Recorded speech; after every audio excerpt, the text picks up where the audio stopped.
Welcome to the Shaman's View. I'm Dr. Alberto Villoldo, and I need to get a glass of water. I'll be right back. Excuse me.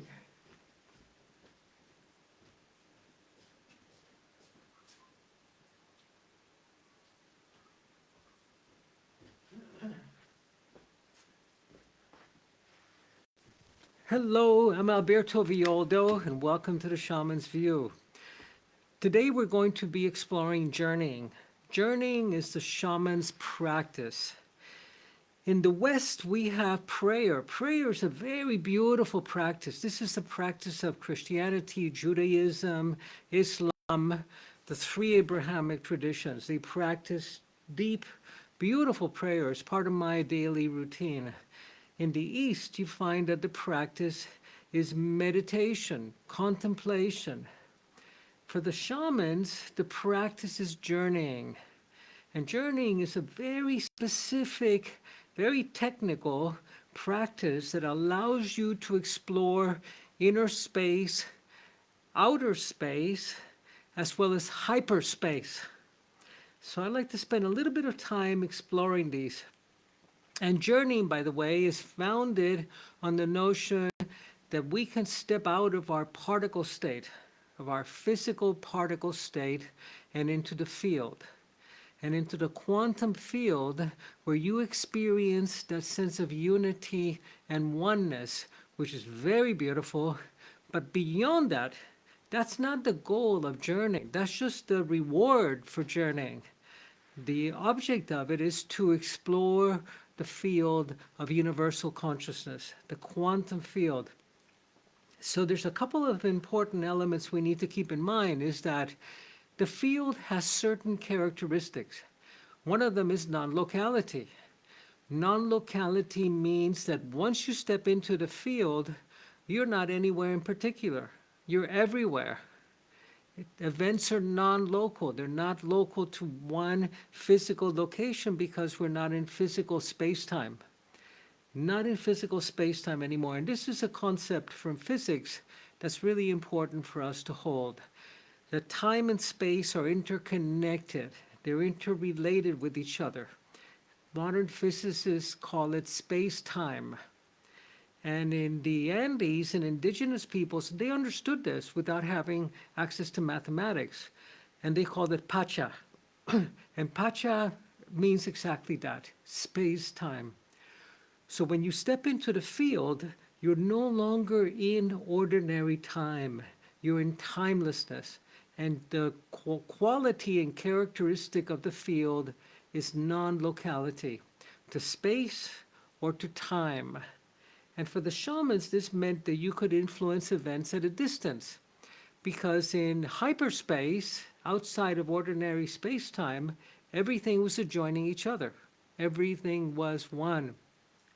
I remember being high in the Andes one time and explaining chaos theory to one of my teachers, old medicine man.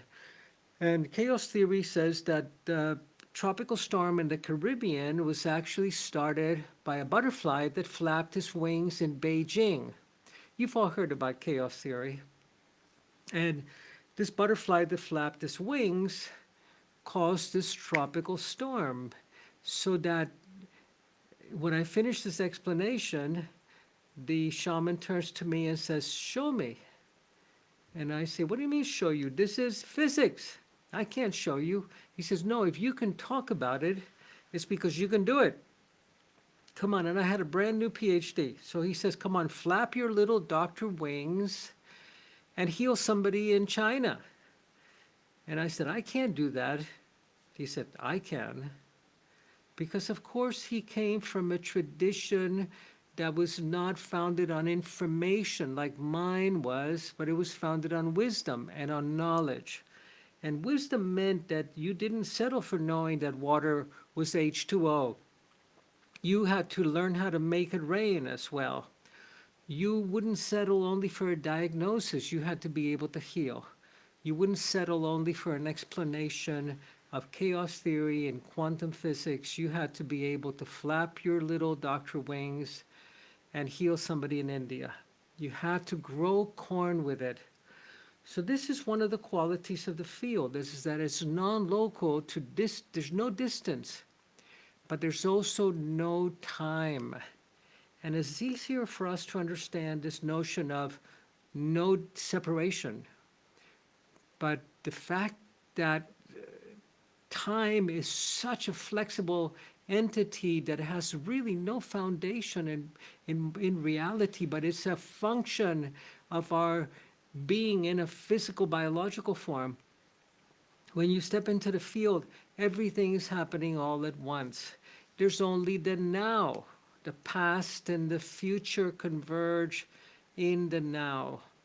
And this is where shamans, through journeying, learned that they could step into timelessness. They would drop in between the moments, step into timelessness, and in timelessness or infinity, at that place they would dream the world into being, into manifestation in the physical realm. They would fix things before they are born. Like the Tao says, fix things before they're born. Once they are in form, in physical, material form, very difficult to change, very hard to change. Heal things before they manifest. Heal the imprints in the luminous energy field before they create an ulcer, before they create a kidney disease, or before they create a tumor, or before they create Alzheimer's. Once it's installed in form, very, very difficult to change. You know, my wife Marcella is a really skilled healer. It comes very natural to her, and maybe it's part of her Native American heritage, or maybe it's because she's a woman. But for me, it took a lot of effort and learning and training, and she has found out that if we can intervene when someone comes to us, so we can intervene before the biopsy, before they get the diagnosis, before it's anchored to form, that we can erase it and clear, that the energetic and the physical will follow very rapidly.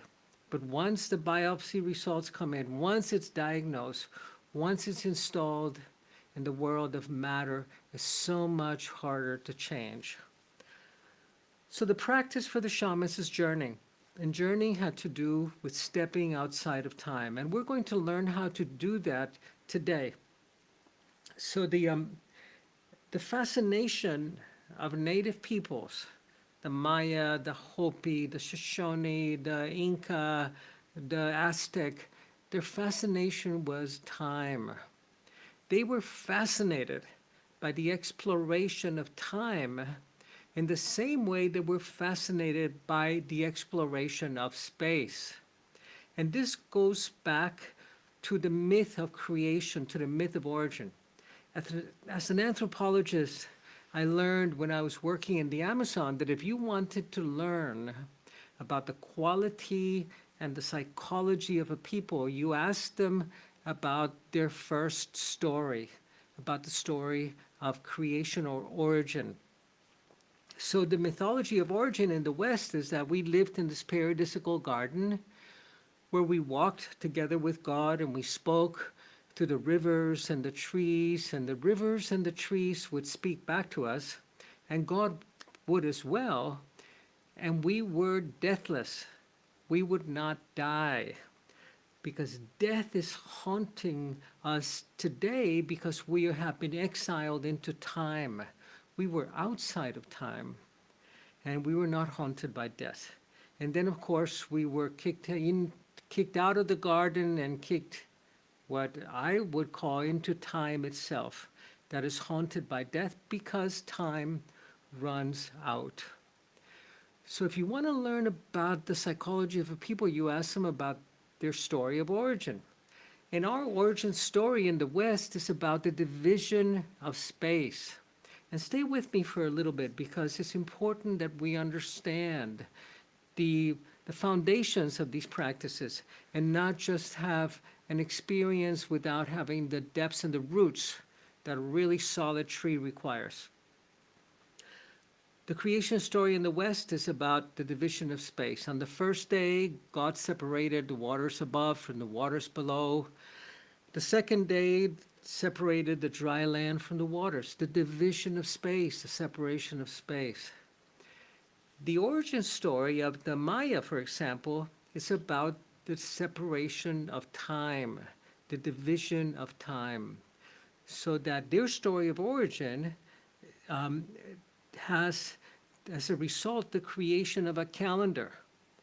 And they have 23 different calendars. Some of them are 60 billion years old before this universe came into manifestation. Some of them are only 20 days long. So they have 23 different calendars because they are fascinated by the division of time. And we are, in the West, fascinated by the division of space. So in the West, we own space. We own a home, we own a piece of land, we own a country, we own a house. Whereas for the indigenous people, the sense of owning the land or owning the earth is totally preposterous. How can you own the land, the space? But they own time. They have time. They own time in the same way that we own space. So this is a fascinating relationship that they have. So while we are dedicated to exploring space, and now even outer space, the shamans were dedicated to exploring time. And exploring time meant journeying, meant the ability to displace your consciousness from the particle state, the embodied physical particle state, into the field state, into the quantum field, that was devoid of the anchors and the reference points that we have relating to time flowing only like an arrow. Because in our particle state, time flies like an arrow. The past is behind us, the future ahead of us. But in the field state, during journeying, time can pretzel and figure eight and loop back onto itself. It's twisted and it's spiraling. And you can heal events that occurred in the past. You can do a soul recovery, retrieve a lost soul part that might have been lost 2,000 years ago, and coax it to come back into the moment and bring it back for your patient or your client so they can become whole again. And in fact, the foundation of soul retrieval is that whenever we experience trauma, there's a part of ourselves that flees, that leaves this body in the field. This part of ourself flees because it's too painful for it to remain behind. And what remains is the hurt, the wounded part. And in the next few meetings, we're going to learn how to discover what our original wound is. Not the last time that we were hurt, but that deep original wounding that each one of us carries. And that when we discover it and we witness it, extraordinary healing happens. And then we're going to find those selves that were lost as a result of trauma and learn how we can coax them back. And some of these selves were lost as a result of collective trauma. Maybe not something that happened to you, but that happened to your people or to humanity in general. So during journey, we get to explore infinity. We get to break free of time, and we get to practice the discovery, the exploration of who we have been, where did we come from, what is our soul's history? What's our soul's history about? Where have we traveled through in the millennia that we have been born again and again?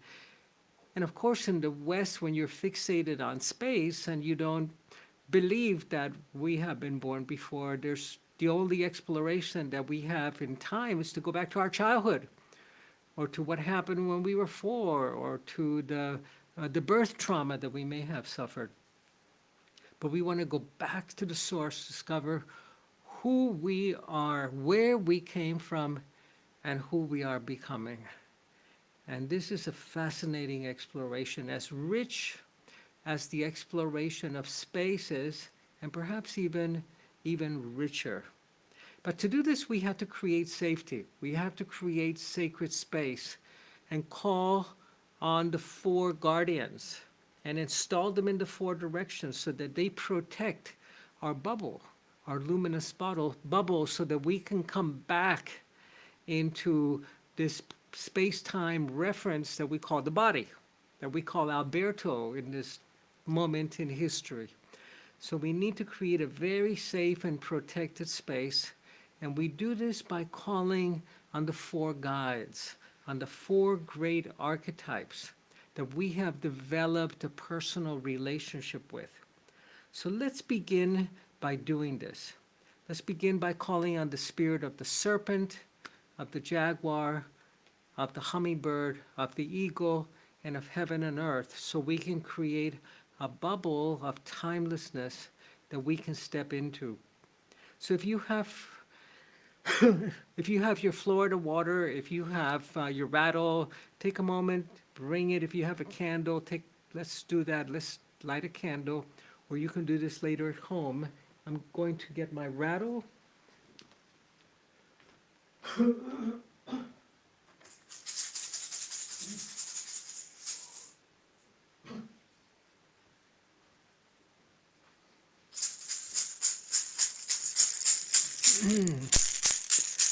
And beginning with the serpent in the south, we turn to the south. To the spirit of the serpent, Pachamama, mother of the waters, we call on you, mother. You who were the first one to bring us that fruit of the tree of knowledge of good and evil, we call on you. Remember, the serpent was the guardian of the sacred tree. And she was the custodian of that tree, and her mandate was to bring us this fruit. We call on you, mother. Wrap your coils of light around us. Teach us your ways, the beauty way, to walk with beauty in the earth, to touch everyone we touch with beauty. Come, awaken your power within us and protect us. Aho. And to the winds of the west, mother, sister, jaguar, otorongo, we call on you, mother. Come to us. Take your place in the west, in the place of the dying sun, golden jaguar that eats the sun at the end of the day. We call on you. Walk among us. Protect our medicine space, that we may journey safely into the realm of shadows and the realms of light and return back with the wisdom that we're offered. Aho. And the north, hummingbird. We call on you, mother. Come and teach us your ways of drinking only from the nectar of life. See what kenti, royal hummingbird. You who are the great traveler, you who travel from Brazil, from the Amazon to Canada every year, the impossible journey. Teach us how to go on that epic journey that we go on when we say yes to spirit. Be with us, grandmothers and grandfathers, ancient ones, guardians and keepers of this land, we call on you. Aho. And to the winds of the east, mother, sister, eagle. We call on you, mother. Teach us to spread our own wings. Protect our medicine space. Fly high above us. Teach us always to fly wing to wing with the great spirit. Aho. And to Mother Earth, Pachamama. Pachamamita, great mother. Thank you, mother, for holding us so sweetly. Create a sacred space here, mother, that we may be able to journey safely and freely into those boundless realms. Be with us, mother. Protect us. Thank you for all that you offer us. Aho. And great spirit, Intitaita. Oh, you who sit above us and below us in the north and the south and the east and the west, thank you. Thank you for all of your blessings. Protect us and guide us in our work. Aho.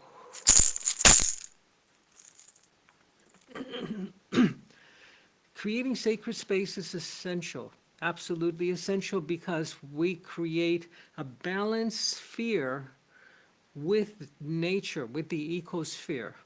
When we summon the great guardians, we're summoning the great biological organizing principles of the world.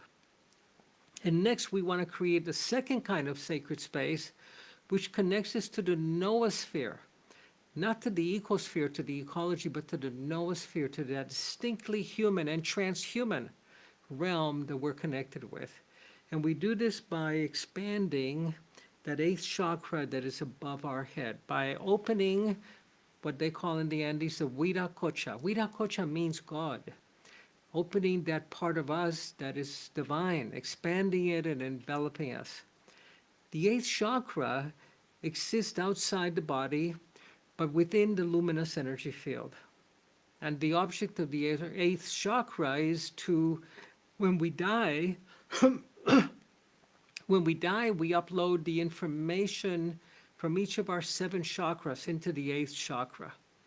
That then goes about looking for the family that we're going to be born into next. And it's a matter of affinities. Where are we going to learn the most? What family are we going to be drawn to? The eighth chakra exists outside of time, but it manifests in time as me, as you. So in this next practice, we're going to be bringing our hands up into our Viracocha. But first, let's begin by dropping into our breath.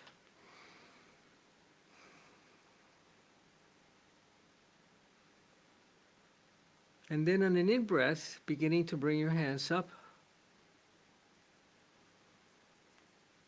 into this eighth energy center, this luminous orb, this radiant sun above your head, and expanding it around you.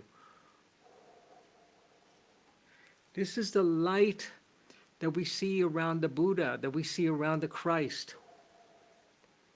Expanding it around you so you step into this radiant sun that is outside of time.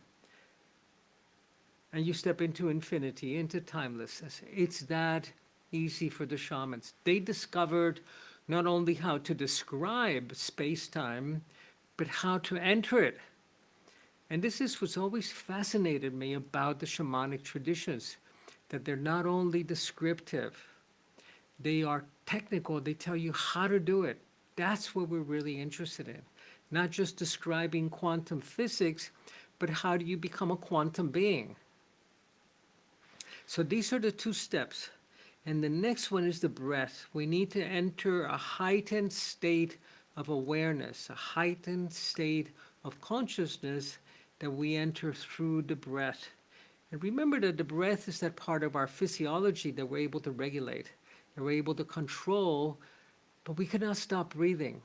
But when we shift our pattern of breathing, we shift states of consciousness. Now, our normal breathing is between 12 and 15 breaths per minute, so time yourself. Later on, just take your pulse or look at the watch, actually, and see how many times you breathe per minute. Normally, we breathe between 12 and 15 times a minute. And take your pulse at the start and notice your heart rate before you begin this breathing practice. And then take it at the end and notice how your heart has settled. Your heart rate has settled. If you were able to measure heart rate variability, it's increased tremendously. You become coherent. And I like to do it with a drum, with my drum.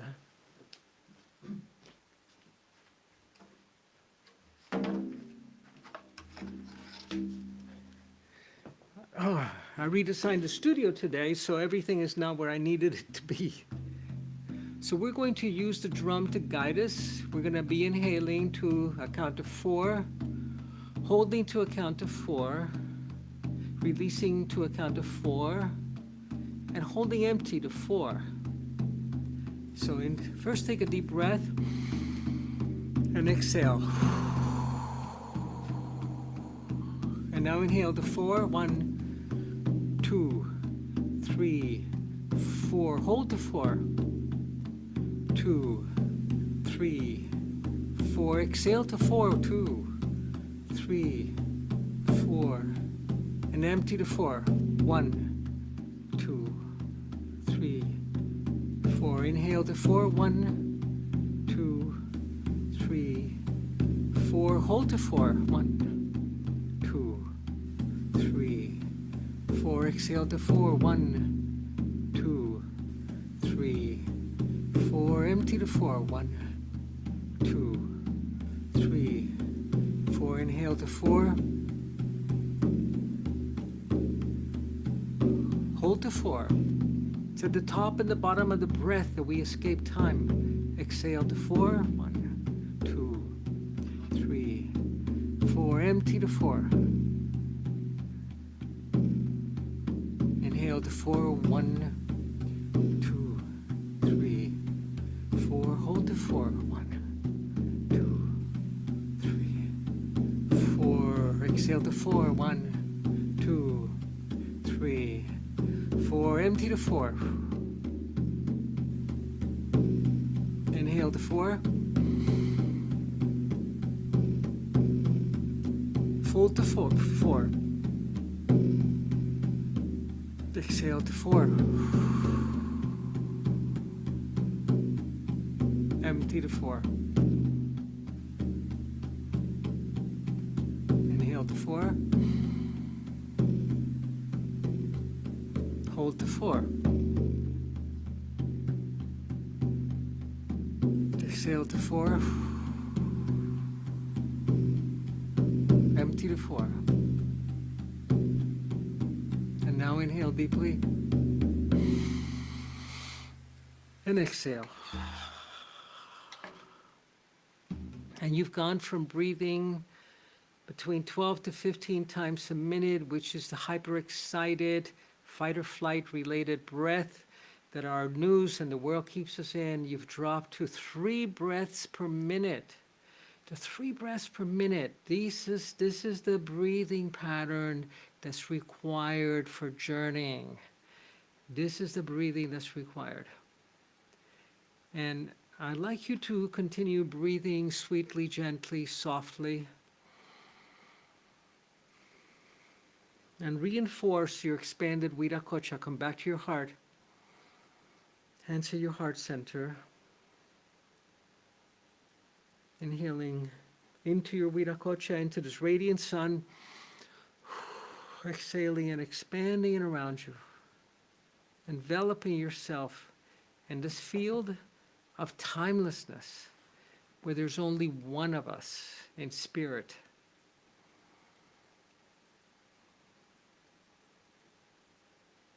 And it's here that we're able to journey to the upper world, to discover our becoming, or to journey to the lower world, to discover who we are, who we have been, where we came from, and our soul's history. Extraordinary. But we not only discover our soul's history, because a lot of it has been painful, but we discover the wisdom teachings of humanity. But before we can receive these, we need to go back to the serpent. We need to be willing to receive that fruit of the tree of knowledge of wisdom once again. And we meet the serpent in the garden. We need to make our way back to the garden, back to Eden. So I want to take us to the garden, to our inner garden. In the West, when we were kicked out of Eden, that paradise, that Eden, was lost. So it became internalized. That Eden now is within us. But it's not within Alberto, different from you. It's within us, all of us. There's that part of us that still resides within the garden. That garden is still available, but it's now in that collective unconscious of humanity. So we're going to journey back to the garden.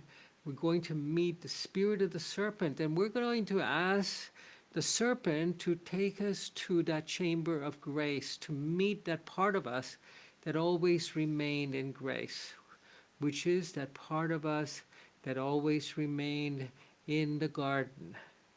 So let's do that together. Again, let's reinforce our expanding of our Viracocha, bringing our hands up, and expanding our field around us.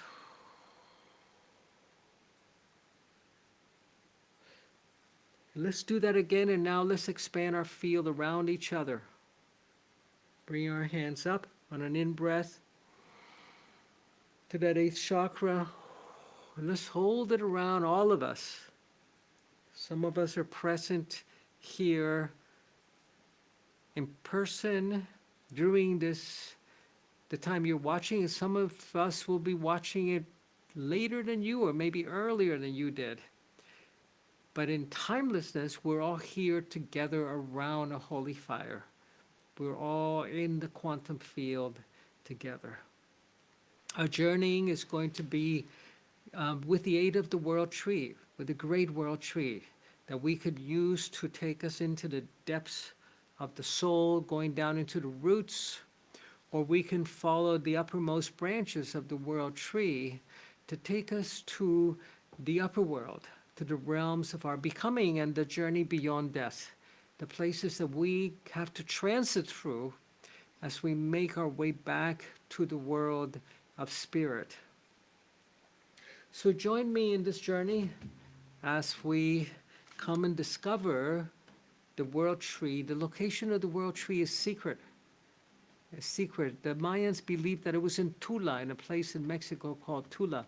But of course, that world tree is everywhere in the field. It's available to us only inside the field and not in the particle, the physical state.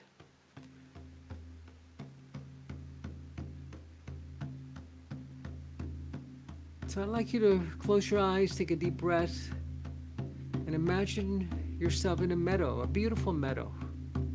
The air is cool, the warm sun on your back, and you're walking barefoot and you feel the cool grass beneath your feet. And at a distance you see a tree, a great tree, and it calls to you, it beckons to you.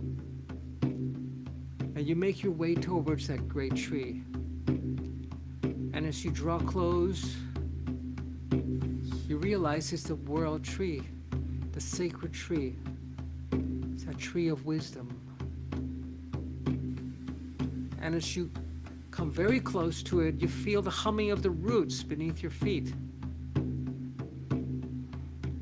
And you notice its trunk wide and inviting. And you look up and you see the branches extending above the clouds. And you are in your luminous body, in your luminous form. And the world tree invites you to enter it. And you step inside the trunk. And you feel what it's like to be inside the world tree. You sense the rivers of sunlight coming down from the leaves, full of chlorophyll. Liquid sunlight. And the water coming up from the roots. Mineral-rich, deep, healing, cleansing waters that remove any toxins or emotions that you could not bring with you into the realm of souls, into the garden.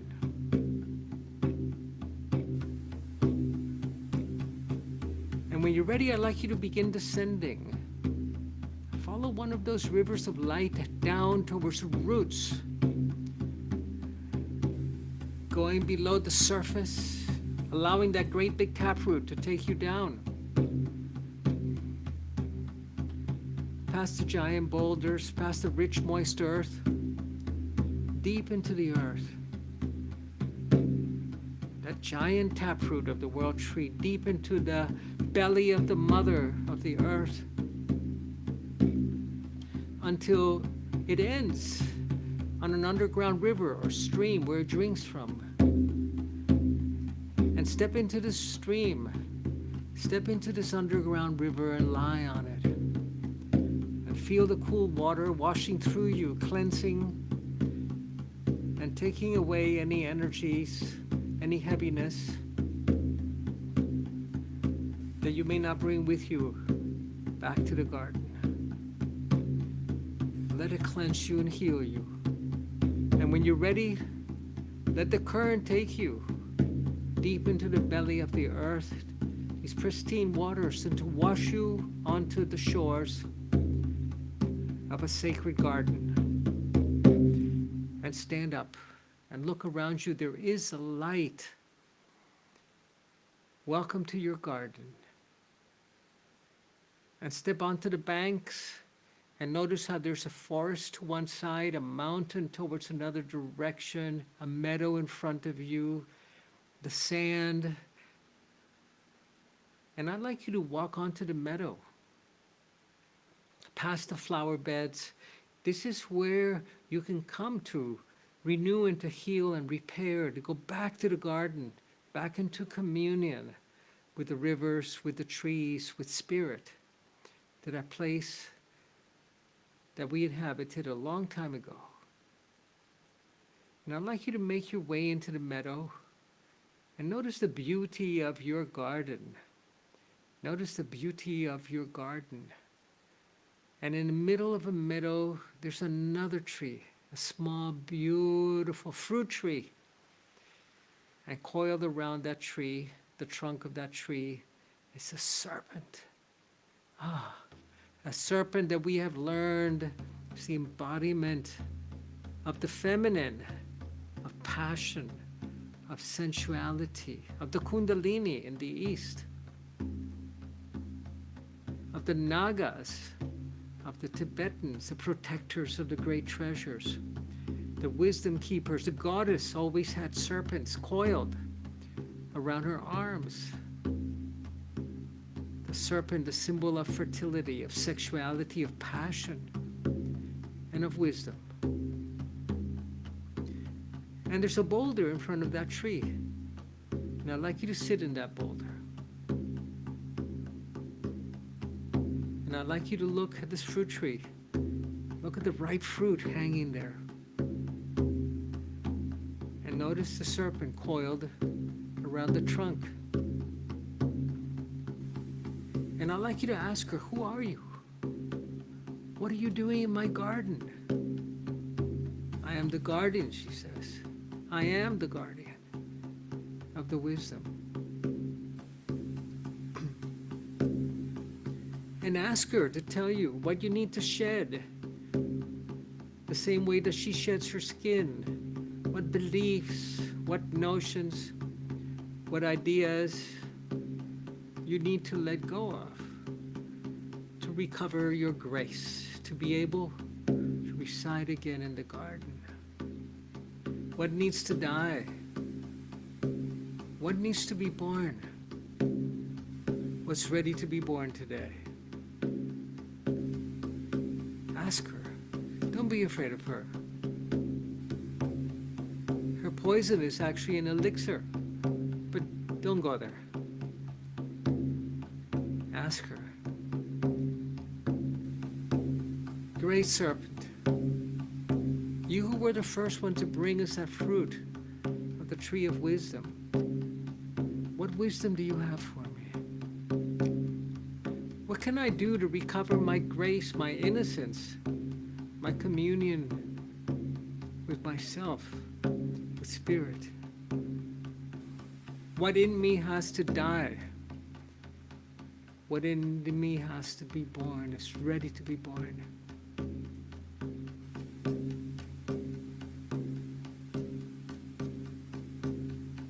And ask her anything you'd like to ask her.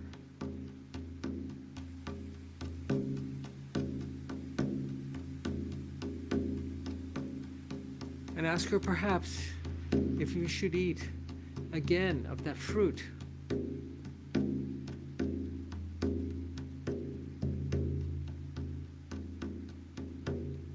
Remember, there was a second tree in the garden. It was a tree of life everlasting. And if she offers you the fruit, do not hesitate. Know that it's your birthright, infinity.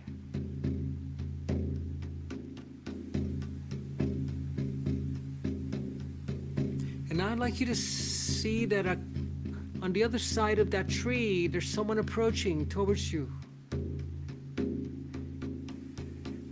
And the serpent, the mother, has called on that you that never left the garden, that we will recover when we do our soul retrieval journey, but it's not ready to come back yet. This is that healed self. That self that was never wounded by life, by love, by loss, by betrayal, by trauma. And notice the self that is walking towards the tree and towards you. The The serpent has called her, has called him. And notice how she stops, how he stops close to you, but not too close, because it's not time yet. But you're having an opportunity to see and to speak with that self that is your healed self, that was never wounded, that never suffered. And ask her anything you like.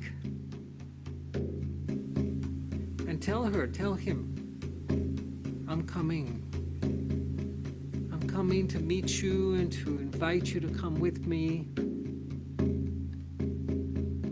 in our middle world. But first, I have to go through my healing. My whole life needs to be repaired.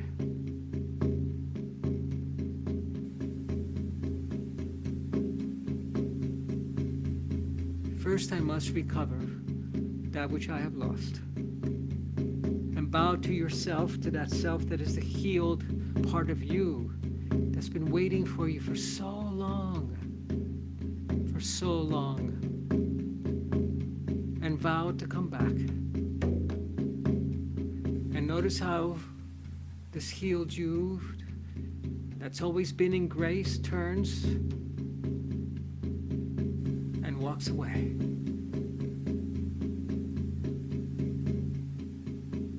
And you hear her voice, his voice saying, I will be waiting for you. I've been waiting for you for so long, for so long. And you bow to the serpent and you thank her. And you begin to make your way back. Back to the place where you entered, back across the meadow. Back to the edge of the waters. And when you're ready, dive into the waters and allow the waters to take you back to where you entered. Back to where that great taproot is and is waiting for you. Allow the waters to carry you back and to wash away any energies that you may not bring with you into our middle world, into our particle state, into our embodied state, to wash away any of those energies until you're ready to receive them fully. And when you come to where you see the tip of that taproot extending into this underground stream, enter that taproot of the world tree and allow it to take you up with the water and the minerals and the nutrients that are being taken up towards the trunk.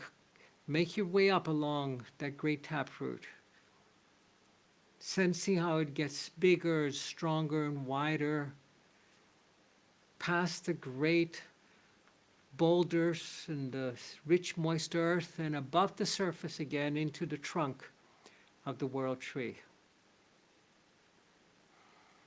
And now step out of the world tree and your luminous form stepping out of the world tree, and turn around and bow to this great, great being. Bow to the world tree and thank it. Thank you for taking me to the depths of my soul, to the collective garden of humanity. Thank you. Bow to the world tree and begin to make your way back across the meadow, back to where you entered, back into your room, back into your body, back into this moment, right now, this ever-present moment, right now.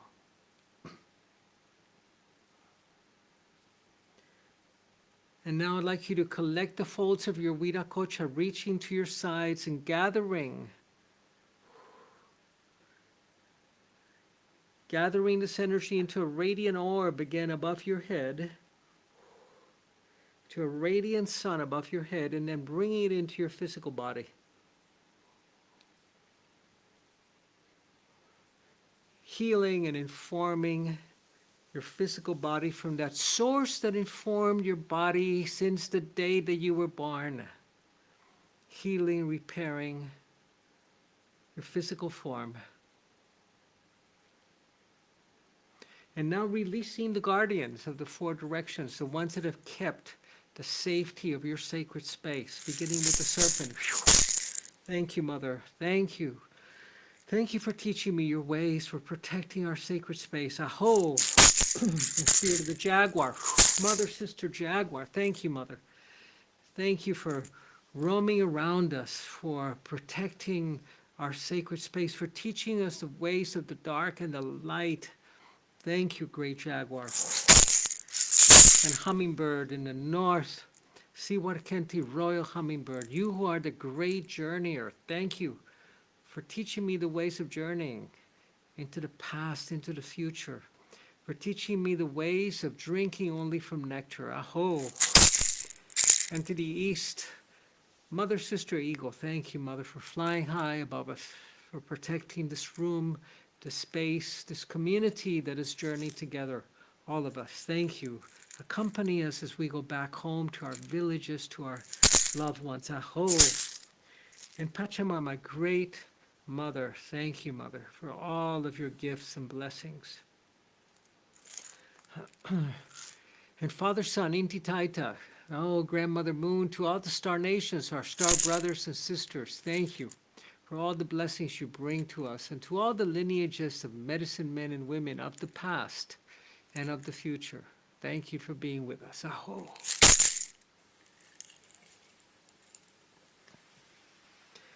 This is the foundation of shamanic journeying. And over the next few meetings, we will be deepening this practice, exploring the territory of timelessness.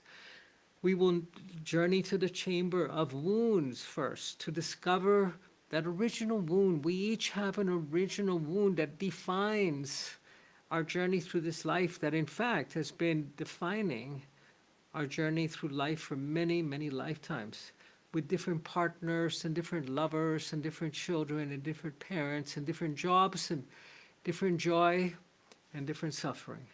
We want to find out what that original trauma was so that we can shed it and heal it and repair it and undo the contracts that we entered into in order to create safety for ourselves.